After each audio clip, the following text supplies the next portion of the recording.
যারা ছাত্রলীগপন্থী অফিসার তারা ইচ্ছা মতো ফুটবলের মতো, আমি একটা ফুটবল ডিবি কার্যালয়, আমি একটা ফুটবল ছিলাম, এইটুকু আপনাদেরকে বলি। আমাকে তো বাঁচতে দিবেন, আমাকে বলছে পঙ্গু করে দিবে ইলিয়াস আলীর মতো। সুস্থ শরীর এই যে দাগ এখনো এই শুকায় নাই, এই এখনো শুকায় নাই। অনেকের কাছে মুসলেকা চায়, মুসলেকা যে বাইরে যেন রাজনীতি না করে। আর আমাকে বিশেষ করে আমি কেন নির্বাচনে গেলাম না, 12 কোটি টাকা আমার অফার দিয়েছে, স্বরাষ্ট্রমন্ত্রী বাসায় নিয়ে গেছে।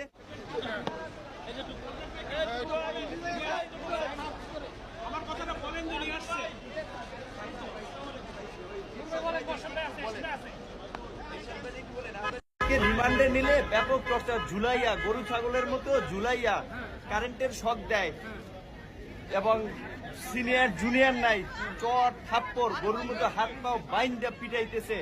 বারবার রিমান্ডে নিলে আরো টর্চার করবে। আপনারা আইনগতভাবে বলেন